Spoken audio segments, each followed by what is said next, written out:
Hey guys, and welcome back to the channel. I have some bad news. There's a reason I haven't been making as much content as I had hoped to recently, and it's because my WRX is no longer running. So this is one of those videos that's really juicy for you guys, and it sucks for me to make because there's nothing worse than having a not running car.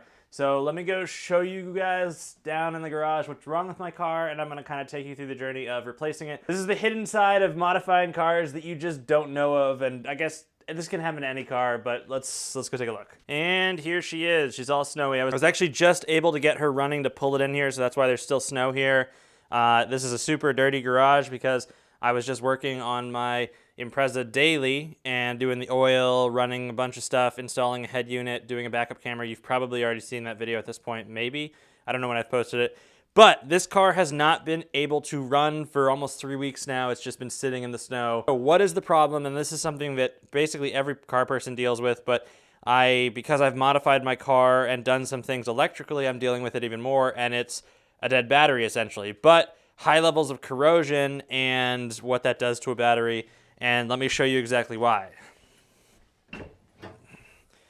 So let's open this up. That's probably not good. I'm going to have to run it later when I get back, but basically what happened was the battery is completely dead, and I've taken it out, and I'll show you guys it in a second because it's in the back of my car. But it's not that glorious of a problem. It just hasn't been starting, and that's specifically because there's a ton of corrosion because I've wired my sea lights and my fog lights to it. So I was overdrawing and sometimes undercharging and overcharging and all. Basically, I had no corrosion until I hooked those up, and then it's just been corroding, and I think that I lost my battery a lot sooner than I normally would have. So I had to take it all out. It was disgusting. It was crazy corrosion. You can still see some of it there. I've got to clean it up. I mean, I really cleaned it up already just to show you guys. I'll show you the battery in a second, but we're going to head over to Costco, get a new battery, and troubleshoot. I think it was the battery. I mean, I hope it was the battery. I was jumping it and it was starting, but it was still really sluggish. So yeah, let's get on the road here and see if this was actually the issue once we get it fixed. All right, so we're driving over to Costco, and one of the things that I wanted to say, and it's like the weirdest thing ever, is going from and I haven't done this because I've essentially been driving my WRX this whole time, so I haven't really fully experienced this. One of the weirdest things about moving from a manual to a CVT is just how weird it is for it to not shift. Like, no shifting whatsoever. The most bizarre feeling constantly scares me. But then I also remember how nice this thing is to drive and how comfortable it is. It's such an easy car to drive. It's just weird. Every time I have to stop, it scares the living crap out of me. All right, so we're actually back right now. I wanted to film the whole process of actually getting the battery, but it is later in the evening. Because of COVID and everything, Costco was packed and I couldn't bring out my phone or the camera. I couldn't film. It just wasn't a safe environment for me to film. So let's get straight into installing the battery. Hopefully that's the problem. Okay, so this is the battery that I ended up picking up. It's an Interstate battery. I picked it up at Costco. It was a heck of a deal. Came with a warranty, basically everything that you could want from a battery. It is a 35. I actually didn't, a Group 35, I actually didn't go with the AGM just because I didn't have it at the time, so just a normal Group 35 battery. We're going to get this sit up in the little casing that Subaru offers, and then we're going to get this installed in the car. Let's get at it. We've got the battery out here. We've got the terminal cap for the positive terminal, and we've got our positive terminal here, and it's pretty tight. I can't really move the positive terminal because I have my fog lights and sea lights wired into it. Well, I've got my fog lights wired into it, but I'm just going to do a little bit of cleaning up of the terminals themselves with a wire brush that I have around before I get started here, and then we are going to sit the new battery in here, and let's see what happens.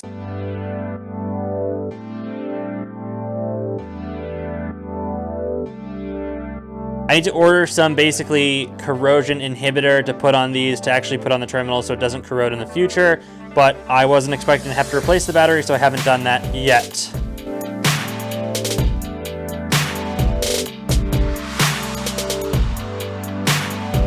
Our next step here is to, before we even take our terminal caps off, we're gonna actually work on strapping the battery down. So this is the thing I didn't show you guys. This is the stock battery strap. It basically just hooks onto the little pre-set hooks on either end, and then you tighten it down with a 10 millimeter.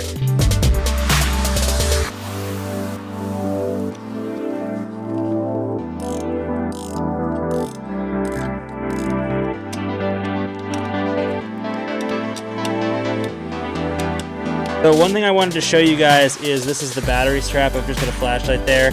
I forgot, but that's where it mounts. There's a little hole on the other side of that, and the same kind of thing with the back one. I don't know if you guys can see that. There's a little hole right there. It goes in there. I forgot myself, so that's why I wanted to remind you. We're gonna get these caps off now, and let's get this thing hooked up.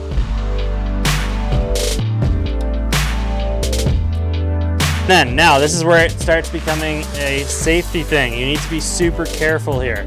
You need to make sure that you do not arc this. At no point do you want to be, one, the conductor, but at no point do you want to be touching these two together or doing anything stupid.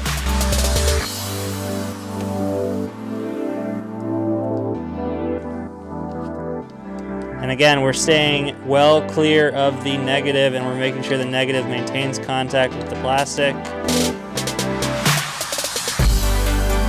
And we've got some space here so we can actually use our tool that is designed to do this. And the last thing to do here is to sit our little non-fastened cap that somehow stays here and doesn't move. Just sits there, and we're done. All right, it's the moment of truth. It's actually the next day. Let's see if we can get this thing started. I did notice my access port has been running for some reason all night. I have no idea why. It's very unusual.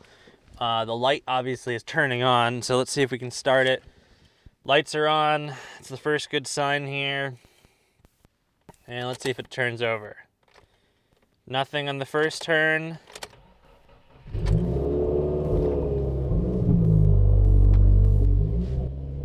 And we're golden. I know that was a very subdued reaction, and I wanted to be honest with you guys. You know, I've been very nervous about this car and the not starting. I know that it was probably the battery, and now that we know it is the battery, it's a huge relief, but I was very concerned because there was a plethora of things it could have been that weren't the battery just because of the way the battery was acting. I know there was a ton of corrosion, but it still wasn't that old of a battery. So it was very unclear what was happening, what the outcome was going to be. Fortunately, we get to call this video kind of short. I mean, it's not over. Well, it's coming to an end. I know this is not a typical video for you guys. This is very atypical for the channel.